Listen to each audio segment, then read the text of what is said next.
સુરત ખાતે ડિંડોલી પોલીસે બે આરોપીની ધરપકડ કરી આ કેસમાં સગા ભાઈએ અને માસીના દીકરાએ મળી હત્યાને અંજામ આપ્યો હતો। બનાવની મળતી વિગતો મુજબ ડિંડોલી પોલીસે બે આરોપીઓની ધરપકડ કરી હતી, જેમાં સગા ભાઈએ અને માસીના દીકરાએ મળીને હત્યાને અંજામ આપ્યો હતો। મૃતક દારૂ પીને ઝઘડો કરી માતાને પણ મારતો હોવાથી હત્યા કરાઈ હોવાનું સામે આવ્યું છે। આરોપીઓ હત્યા બાદ પાછા ઘરે પરત ફરી સૂઈ ગયા હતા। મૃતકની ઓળખ થતા માતાને પોલીસ દ્વારા પૂછપરછ કરાતા સમગ્ર હત્યાનો ભેદ ઉકેલાયો। ડિંડોલી પોલીસ સ્ટેશનમાં થયેલ હત્યાના આરોપીને ડિંડોલી પોલીસ દ્વારા ગણતરીના કલાકોમાં પકડી પાડી હત્યાનો ભેદ ઉકેલી હાલ આગળની કાર્યવાહી હાથ ધરી છે। ગતરોજ ડિંડોલી પોલીસ સ્ટેશન વિસ્તારમાં એક હત્યાનો બનાવ બન્યો હતો। આ બનાવમાં પીસીઆર અમારી ત્યાં ગઈ હતી 100 નંબર કોલને આધારે। આ પીસીઆર ત્યાં ગઈ ત્યારબાદ એક ડેડ બોડી મળી આવી હતી। શરૂઆતમાં બોડી આઈડેન્ટિફિકેશનનું મોટું ચેલેન્જ પોલીસ સામે હતું। ત્યારબાદ અમારા પોલીસ સ્ટાફના ખાનગી બાતમીદારો મારફતે ઇન્ફોર્મેશન મળી હતી કે આ જેની હત્યા થઈ છે એ વ્યક્તિનું નામ ગોવિંદ ઉર્ફે ગોવિંદા બચ્છાવ કરીને છે અને તે વેસુ સુડા આવાસમાં રહે છે। આ પ્રકારની ઇન્ફોર્મેશનના આધારે પોલીસે તેના પરિવારજનોનો સંપર્ક કર્યો હતો અને ત્યારબાદ એક પછી એક કડીઓ મળતા પોલીસે આખરે આરોપીની ધરપકડ કરી હતી। આરોપી છે એ એનો સગો નાનો ભાઈ કિશોર કરીને છે, એ અને એનો એક માસીનો છોકરો પુષ્પક, આ બંને મળીને એના મોટા ભાઈ એની હત્યા કરી હતી। હત્યા માટેની જે કારણ અત્યારે પોલીસ સામે આવ્યું છે એ મુજબ જે મરણ જનાર છે ગોવિંદ ઉર્ફે ગોવિંદા, એ કોઈ પણ જાતનું ઘરમાં કોઈ કામકાજ કરતો ન હતો, પરંતુ ઘરના લોકોને પરેશાન કરતો હતો, અવારનવાર ઝઘડા કરતો હતો। આ ગોવિંદાએ અગાઉ પણ એની પત્ની સાથે પણ ઝઘડો કર્યો હતો, જેથી એની પત્ની ત્યાંથી ઘર છોડીને જતી રહી હતી। ત્યારબાદ એના સસરા સાથે પરમ દિવસે પણ એણે ઝઘડો કર્યો હતો। એની બાબતની ફરિયાદ લઈને એના જે મરણ જનારના સસરા પણ ત્યાં એમના પરિવારને ત્યાં મળવા આવ્યા હતા અને વાતચીત કરી હતી। ત્યારબાદ સાંજના સમયે આ મરણ જનારે એમની માતા સાથે પણ ઝઘડો કર્યો હતો અને પરિવારમાં ખૂબ જ એ લોકો પ્રોબ્લેમ ઊભા કર્યા હતા। એ પ્રકારની વાત પોલીસને આરોપીઓ તરફથી મળી છે। આરોપીઓનો કહેવા મુજબ અને અમને જે ઇન્ફોર્મેશન, અમે જે એવિડન્સીસ ભેગા કર્યા છે એ મુજબ આરોપીએ પોતાના ભાઈ સાથે મળી અને પોતાના માસીના દીકરા ભાઈ સાથે મળી અને રાતના સમયે તેઓ કડોદરા બાજુ જતા હતા, એ દરમિયાન બાઇકમાં નીચે બેસી બાઇકમાંથી ઉતર્યા હતા અને ત્યારબાદ એની હત્યા નિપજાવી હતી। ત્યાંથી તેઓ નાસી ગયા હતા।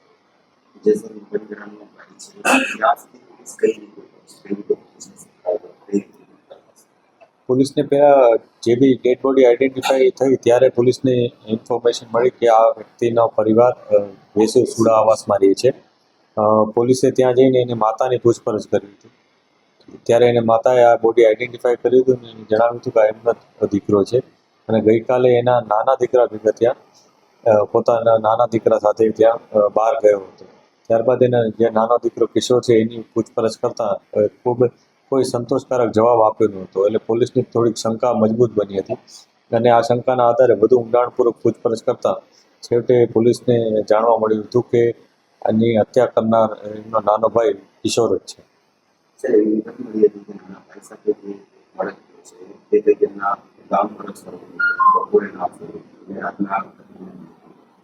આ સમગ્ર બનાવમાં જે અન્ય એક વ્યક્તિ છે પુષ્પક, એ એમના માસીનો દીકરો ભાઈ છે જે મહારાષ્ટ્રમાં રહે છે। એ બાબા સાહેબ આંબેડકર જયંતિ અનુસંધાને મહારાષ્ટ્રથી અહીંયા એના વિસ્તારમાં આવ્યો હતો સુરતમાં રહેવા માટે, અને ઉજવણી બાદ તેઓ વચ્ચે વાતચીત પણ થઈ હતી, પરંતુ તેઓ વચ્ચે છેવટે એવી વાત થઈ હતી કે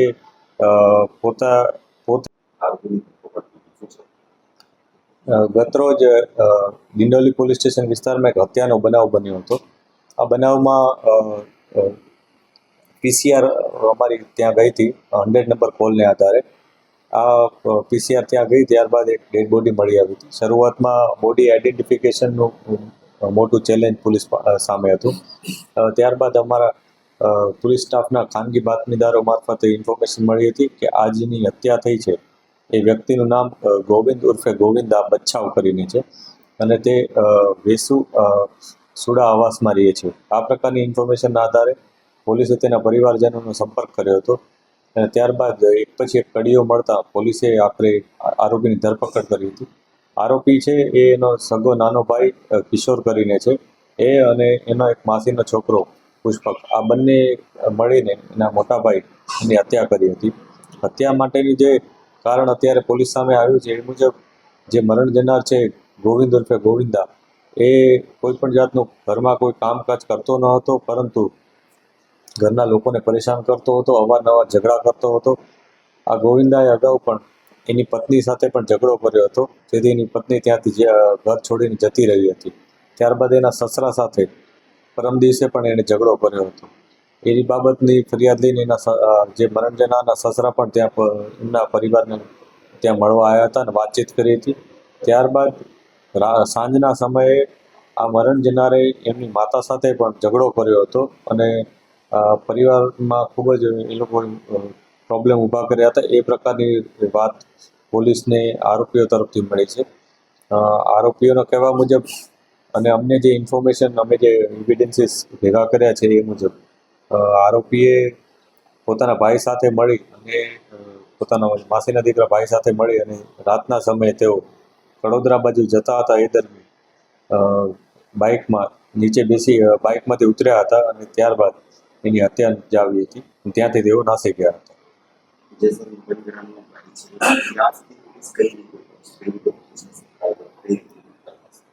પોલીસને પહેલાં જે બી ડેડ બોડી આઈડેન્ટિફાઈ થઈ ત્યારે પોલીસને ઇન્ફોર્મેશન મળી કે આ વ્યક્તિનો પરિવાર વેસુ સુડા આવાસમાં રહે છે. પોલીસે ત્યાં જઈને એની માતાની પૂછપરછ કરી હતી. ત્યારે એને માતાએ આ બોડી આઈડેન્ટિફાઈ કર્યું હતું અને એને જણાવ્યું હતું કે આ એમનો દીકરો છે. અને ગઈકાલે એના નાના દીકરા ભેગા ત્યાં પોતાના નાના દીકરા સાથે ત્યાં બહાર ગયો હતો. ત્યારબાદ એના જે નાનો દીકરો કિશોર છે એની પૂછપરછ કરતાં ખૂબ કોઈ સંતોષકારક જવાબ આપ્યો ન હતો. એટલે પોલીસની થોડીક શંકા મજબૂત બની હતી અને આ શંકાના આધારે વધુ ઊંડાણપૂર્વક પૂછપરછ કરતાં છેવટે પોલીસને જાણવા મળ્યું હતું કે આની હત્યા કરનાર એમનો નાનો ભાઈ કિશોર જ છે.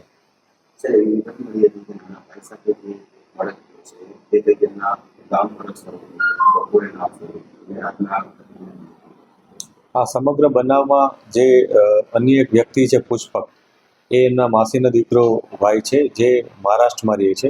એ બાબા સાહેબ આંબેડકર જયંતિ અનુસંધાને મહારાષ્ટ્રથી અહીંયા એના વિસ્તારમાં આવ્યો હતો સુરતમાં રહેવા માટે. અને ઉજવણી બાદ તેઓ વચ્ચે વાતચીત પણ થઈ હતી, પરંતુ તેઓ વચ્ચે છેવટે એવી વાત થઈ હતી કે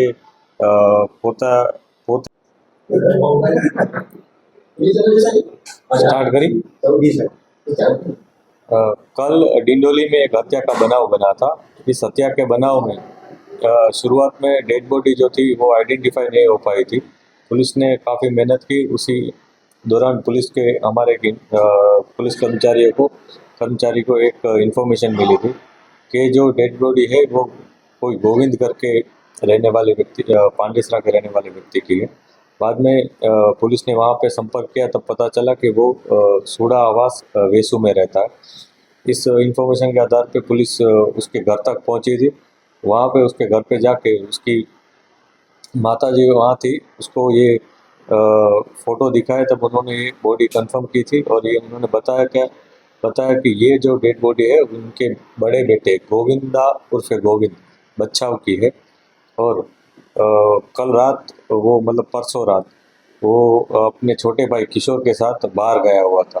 इस इन्फॉर्मेशन के आधार पे पुलिस ने किशोर की पूछताछ की थी। किशोर ने कोई सेटिस्फैक्ट्री आंसर शुरू में नहीं दिए थे, इसलिए पुलिस को उसके ऊपर थोड़ा शक गया था। इस दौरान में पुलिस को दूसरे भी एविडेंसेस पुलिस ने इकट्ठे किए थे और बाद में काफ़ी डीपली इंक्वायरी के बाद जो उसका छोटा भाई है किशोर, उसने इस हत्या की कबूलात की थी और उसने बताया था कि उसका जो बड़ा भाई है जिसकी हत्या हुई है वो काफ़ी घर में झगड़े करता रहता था। उसने 5-7 दिन पहले उसकी खुद की पत्नी के साथ भी झगड़े किए थे, ताकि उसकी पत्नी वहाँ से घर से चली गई थी। बाद में उसने अपने ससुर के साथ झगड़ा किया था। बाद में उसने अपनी मदर के साथ भी झगड़ा किया था। इन झगड़ों से तंग आकर उसने इस हत्या को अंजाम दिया। इस तरह की अभी तक पुलिस को इन्फॉर्मेशन मिली है उसके साथ इस बनाव में उसका एक दूसरा भाई जो उसका कजिन है वो भी शामिल था, जिसका नाम पुष्पक है। वो मूल महाराष्ट्र का रहने वाला है। वो यहाँ पे बाबा साहेब आम्बेडकर जयंती थी, उस दौरान उस सेलिब्रेशन में यहाँ पे आया हुआ था। इन दोनों ने मिलकर परसों रात को इस हत्या को अंजाम दिया था। दोनों ने उसके साथ ले जाकर उसको केनाल जो रोड है जो कड़ोदरा जाता है यहाँ से, उस केनाल रोड पे लेफ्ट साइड वो बैठे गिर गए थे बाइक के ऊपर से, और वहीं पे उसने इस हत्या को अंजाम दिया था। रिपोर्टर हनीफ मलिक, जनादेश न्यूज, सूरत।